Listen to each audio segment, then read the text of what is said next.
why I'm picking against Davos winning, why the Big Ten should have another dominant week, and why a hyped up rivalry game won't be as exciting as it seems. This and more in today's podcast.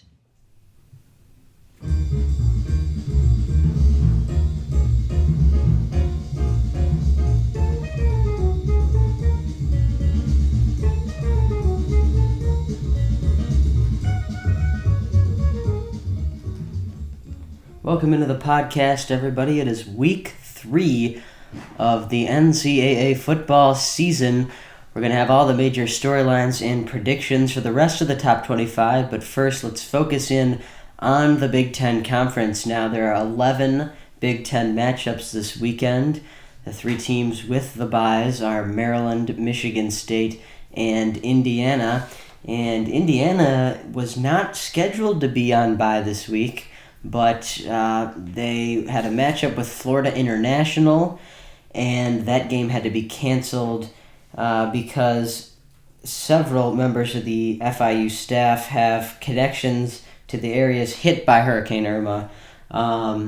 Florida International located in South Florida, kind of the heart of all the damage that was going on. So we sincerely hope everybody is okay. Not only, the relatives of the FIU players and staff, but everybody in the Florida Peninsula, the Panhandle, Georgia, and it's just a tough situation for everyone involved. But Indiana will not play this weekend. They have the bye. They will play October 7th. They just added this game against Charleston Southern. So it might be a nice little break in the tough Big Ten schedule that they have. They've already played Ohio State this year. So no Indiana, no Michigan State, no Maryland, but as we mentioned, 4 Big Ten teams in the top 10 in the country. That, of course, is number 5, Penn State, number 7, Michigan, number 8, Ohio State, and number 10, Wisconsin. So it's a very top-heavy group. No one else in the Big Ten is ranked at all. So we're certainly seeing a separation there from the good and the elite, at least according to the AP and the coaches poll. So let's get started with some predictions. Penn State takes on Georgia State at home. I don't see any issues for the Nittany Lions. Michigan versus Air Force. I like the Wolverines. They've been very impressive so far this year. Yeah, they beat Florida in the first week. A very great matchup that was, but Michigan came out on top. They ended up winning by, I think, 16, if I'm not mistaken, 33-17. So they were able to handle Florida, a ranked and very good team, very easily. And then in week 2, they beat Cincinnati pretty easily as well. So there should be no trouble with Air Force here in week 3. Absolutely. They really handled Florida well. They dominated and propelled themselves into the top 10 there. Speaking of more in the top 10, Ohio State coming off a tough loss to Oklahoma. At home they lost. Baker Mayfield was just too much for J.T. Barrett and the Buckeyes. Nevertheless, they dropped from number 2 overall to number 8. They take on Army this week. I don't think they'll have any issues. Yeah, for sure.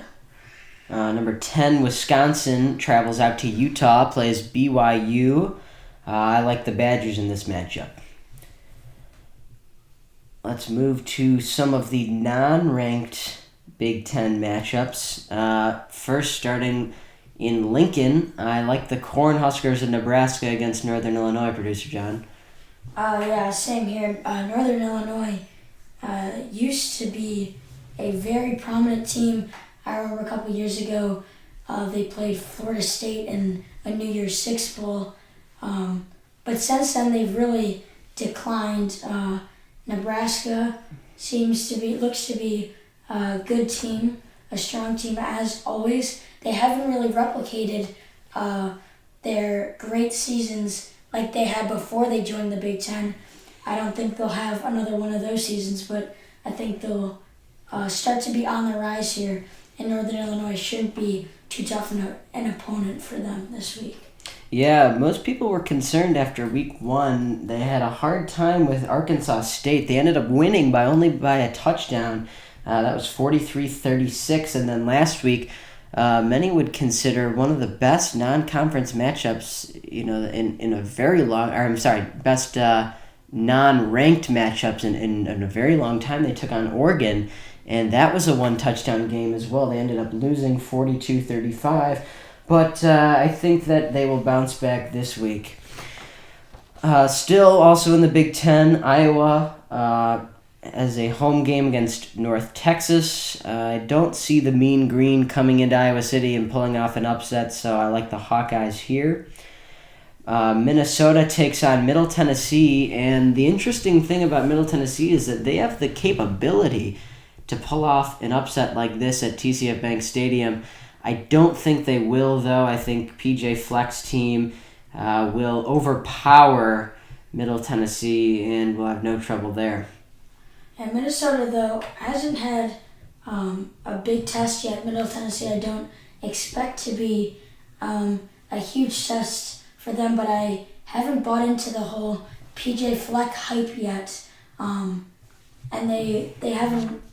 It's been tough for them to even show or live up to the hype when you've had two teams that they should have beat handily, and they've done that so far. It'll be interesting to see when they get into the Big Ten and play teams like Michigan, Nebraska, teams along those lines, and we'll see if PJ Fleck really does live up to all the hype that he's been given.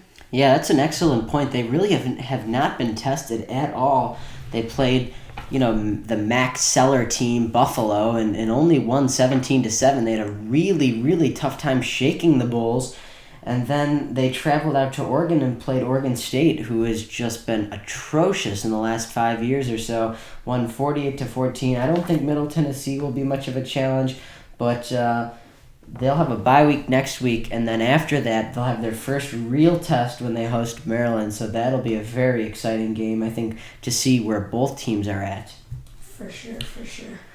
So the next pick here, I almost picked Morgan State to win a football game, and I don't think I would ever pick Morgan State to win a football game, but I am a little bitter because I just assumed that it would be fine for me to pick Rutgers at home against Eastern Michigan last week, but Rutgers continues to surprise me in not the best ways, and they ended up going to New Jersey and beating Rutgers. Eastern Michigan, who is not a good team, not a good program, ending up doing that, and so it almost compelled me to pick Morgan State over Rutgers this week. That being said, Morgan State lost 10-0 to Towson and 26-0 to Alcorn State so far. They have not scored a point all year. I'd be surprised if they do this week. I like the Scarlet Knights, but I'm not happy with them. Another mid-afternoon game is one that intrigues me a bit because I think Purdue has the chance to win this game. They play at Missouri, and Mizzou has had a decent season so far. They're 1-1. They beat Missouri State. They scored 72 points in that game, but then they were thrashed around by South Carolina. Many would say they're still getting used to being in the SEC, that whatnot, but it's been a very long time since that's happened, and I don't think that excuse is valid. That being said, Purdue, their program may be on the rise, but not yet. I like Missouri in this game, but I think it'll be closer than people imagine. Yeah, the Purdue has really struggled to find a quarterback this year. A lot of people thought that it would be David Blau leading this team. That didn't end up working. It'll be interesting to see who they decide to start this week against a pretty decent Missouri team, which is going to be a tough matchup. And then see who's going to be their starter when it gets to the conference games, they played Michigan first, so not a lot of time to figure these big things out for Purdue. But if they can establish someone as a quarterback for their team, they have a chance to be a decent ball club.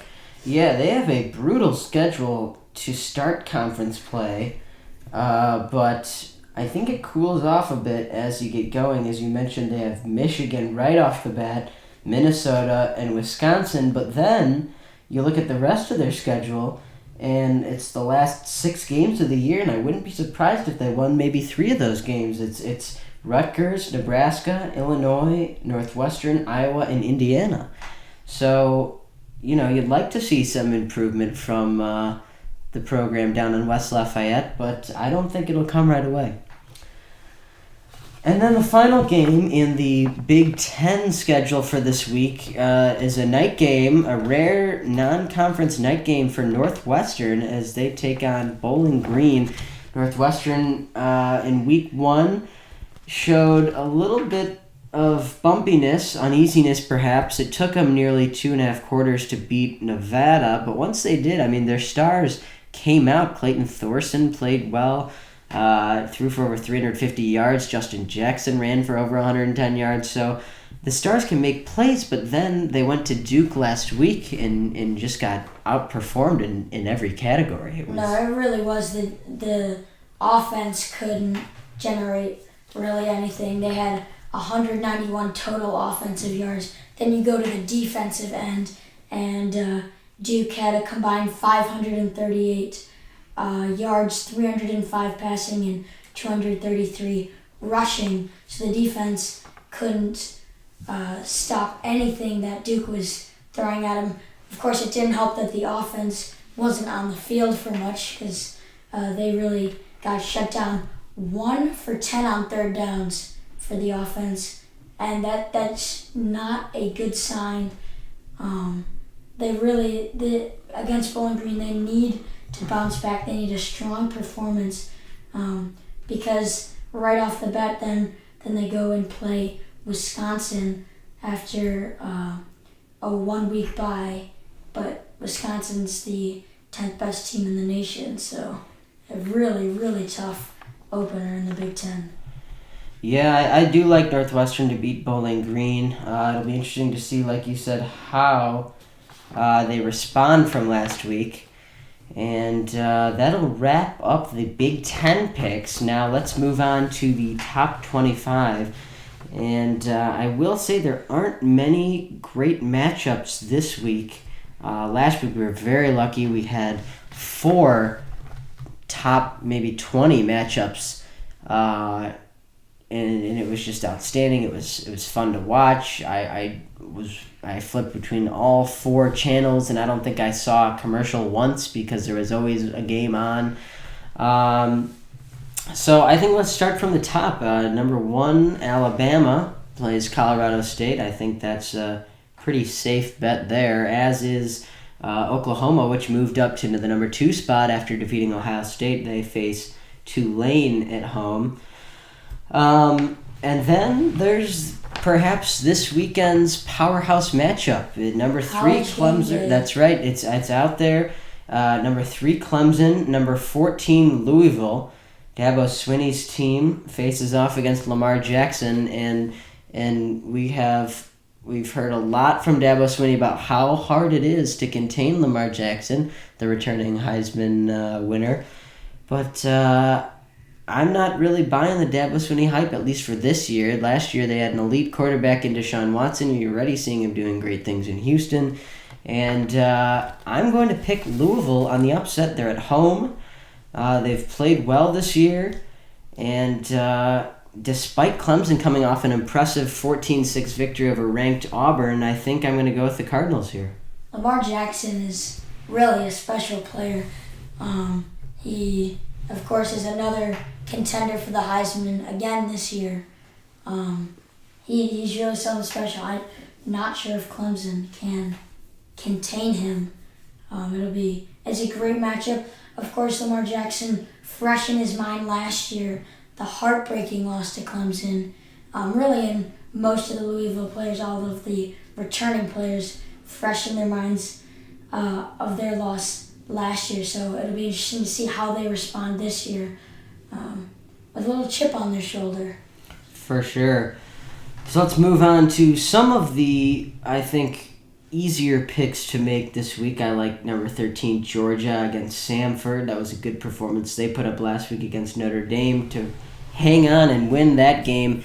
The game was in South Bend, but it really felt like the game was in Athens by the way the amount of Georgia fans that showed up. It was the first time in 50 years that Georgia had played a game north of the Mason-Dixon line, and to me that's almost comical. But they did their job, and I think they impressed a lot of folks by beating a potent Notre Dame team. Number 15, Auburn takes on Mercer. I think the Tigers will not let the loss to Clemson faze them whatsoever.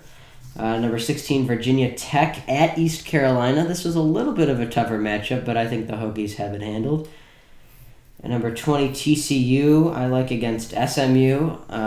Number 21, Washington State in Pac-12 action against Oregon State. And then number 25, UCLA at Memphis. Those are all picks that I don't think will cause teams a lot of trouble.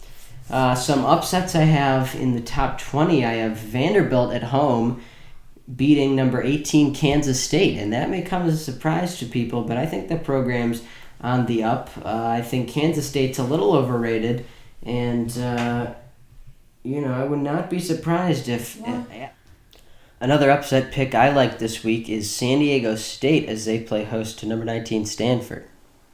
Yeah, Stanford really this year has not shown that much excitement, or that as a team in the top 25. They got absolutely thrashed last weekend by USC. It was not a good performance on any level from the Stanford Cardinal.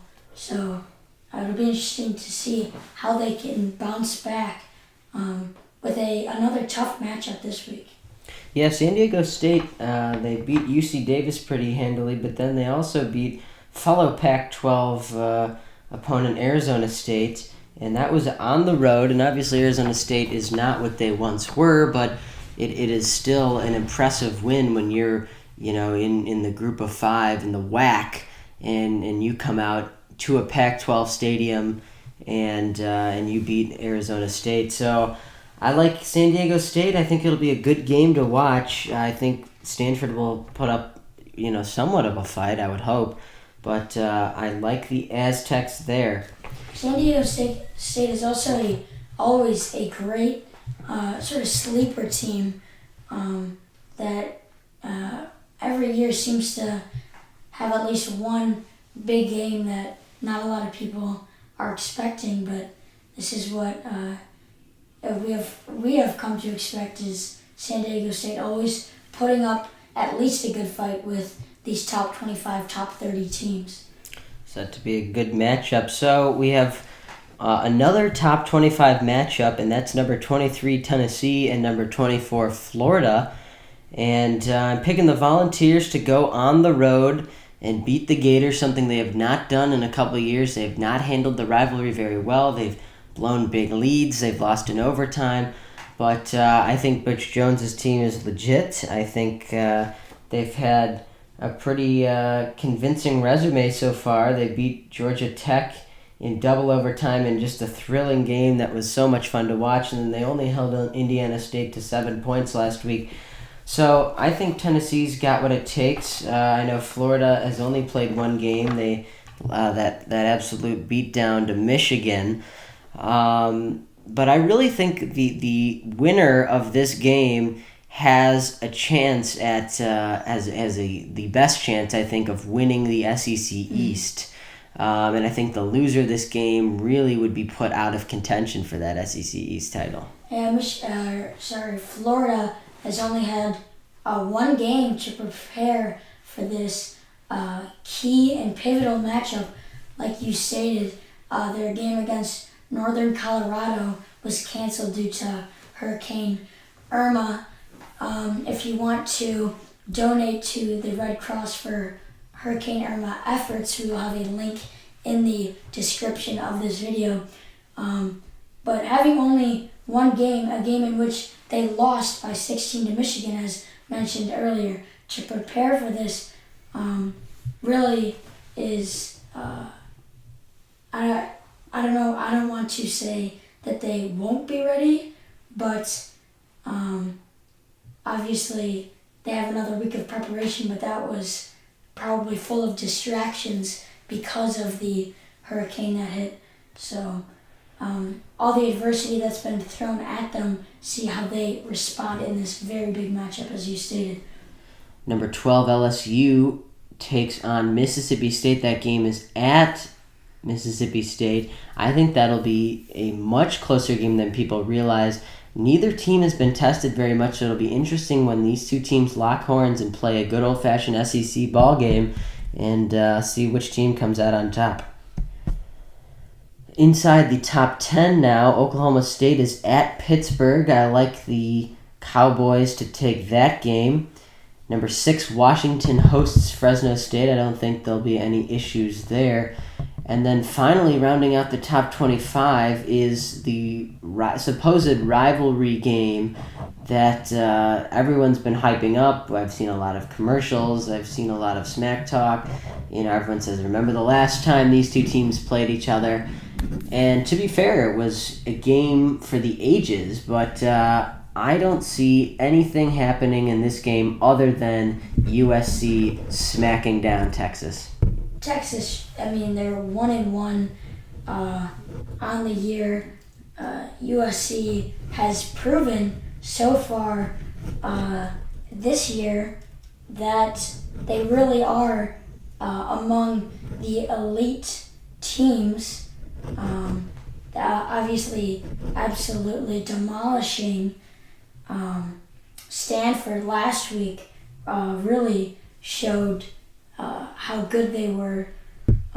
I just don't think Texas has what it takes to defeat a USC team that is on a roll so far this year. Obviously, Texas lost to Maryland in week 1, which to me was very surprising.